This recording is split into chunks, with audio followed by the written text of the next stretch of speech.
Hey everyone, it's Kelsey, aka Real with Mrs. B, and it is currently April 1st, which means that we need to go back over March, finalize the budget, which I actually already have. So I just thought I would go through my EveryDollar budget with you, let you know how much we had originally planned for March and how much we actually spent or came in. So here is the free version of EveryDollar. I absolutely love it. I praise it all the time. I usually import everything on the app. I think it's super user friendly. So as I make a transaction, I put it in right away and we're all set. So I do adjust frequently throughout the entire month. If we make more, I go ahead and adjust it right away and then add that money somewhere.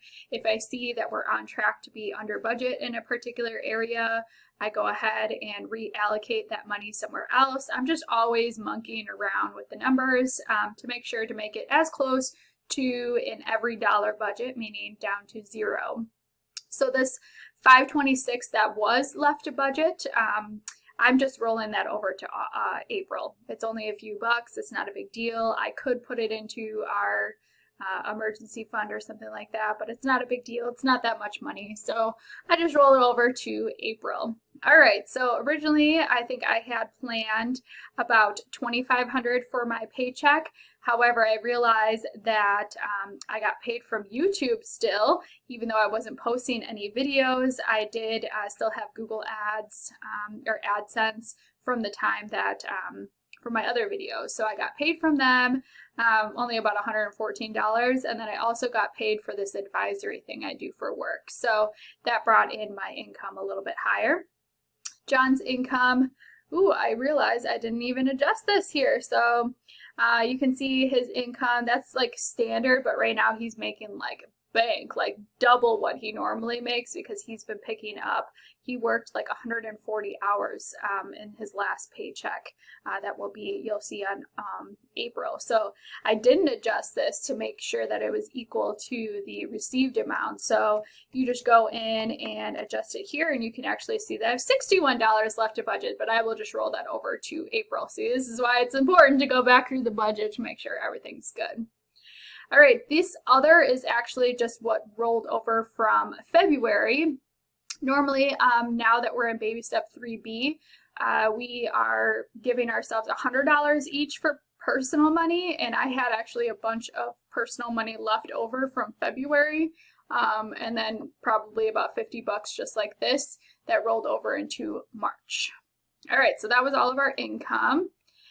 My emergency fund is still sitting at $5,000. I should remove this as being a fund. That's if you want to like add money, you know, you're trying to reach some kind of goal, but we have reached our goal for now. That will change once we have a house. We'll make that emergency fund much bigger. For the house fund, I had originally had, I think, like $2,200 that was going to go towards the house fund, but we added a little bit more because the extra income. And it's a weird number because we had to put $2,000 into earnest money, and then we had to pay $405 for our home inspection. So our home inspector was fantastic and did not find any major problems whatsoever. So we're super happy. It was very thorough. All praise there. So definitely worth the $400 for that peace of mind. All right, investment is something that we have not ever done before. We're very noobs in this, newbies, but we figured with the economy right now and some of the things that we'll know are going to go back up, like theaters or cruise lines or airlines, things like that. I know that they're in a slump right now, but I feel like long term that they're going to go back up. And we are actually super fortunate right now to still have two incomes coming in. So we thought we would just invest a relatively small amount towards some of these stocks. Now, I know that you shouldn't put all of your eggs in one basket. It's not like a huge investment plan. We don't think that we're going to like get rich doing this. We do plan on getting a Roth IRA and start investing more into our retirement once we get the house all finalized and probably after we replaced my car, but we thought we would just invest just a little bit more since we made some of that income and John's picking up so much overtime. All right, our rent is $983. That includes heat and water, gas, pretty much everything except for electricity. Cell phones, that remains the same. John's phone isn't paid off, so that's included in there. That's like 20 some bucks a month. I know we could pay it off, but it's the same amount if we paid it now versus over the months. So that's just the way we're doing it. Energy bill is due at the end of the month, and it was $33.61. Internet also stays the same. We have Spectrum, just internet, no cable or anything, $63.35. Laundry, I usually, whatever cash I get, I put on our laundry card. I'm so excited when we have our house that our laundry will be on the same floor and right there, instead of I have to walk down the hallway, and sometimes it's not even always available. Gas, so those are all planned expenses. I knew pretty much what they were going to be. They don't change very much. Gas, though, I did have at like $120, and then gas prices have really gone down. And since I am now home, working from home as a teacher, I'm not traveling at all. So our gas is only 65 bucks, so that's fantastic. So I knew like halfway through the month, I was like, wow, we are definitely not going to reach what we had planned. So I went ahead and reduced it right away. I think I reduced it to like 80 bucks, and we were still below that. Parking, usually my husband has to pay $2 a day for parking, but I think I mentioned this in a previous video that they have taken away the parking restrictions and they're not regulating it as much now, so he hasn't had a problem parking on the street for work. Car insurance is also always the same. That's a fixed expense. Groceries, I normally plan about $250, $275 if we need some extra items. But we went a little bit over just because we stocked up, of course, like everyone else, on some items. But I was still happy with not going that much over budget because I shop primarily at Aldi. Aldi is fantastic. Most of our transactions are actually from Aldi, you can see. And we live currently across the street from them, so I can just go in and grab a few items and leave. Restaurants, I normally don't plan anything for restaurants or drinks lately. Because I usually use dog walking money if we want something, or we use our personal money. We did end up getting a few things because I got like a Groupon, like a Domino's gift card. It was like $20 for $25 worth of gift cards, so that was the majority of that. Next is just some of our lifestyle, personal kind of things that we've added. So beauty and clothing, I think I had that about $25.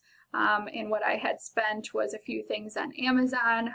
I think it was like mascara and some face wipes, that kind of thing. I got new shampoo. I had some Amazon points, so that's why it doesn't look like too much on some of these. Household, that's like more paper products, laundry detergent, dishwasher detergent, anything for the home pretty much. And we had stocked up a little bit on a few items. We also got some like throat lozenges since my husband's job requires to talk a lot, so he got some of those, things like that. So both of our personal money starts at $100, but anything that rolls over from previous months gets added on.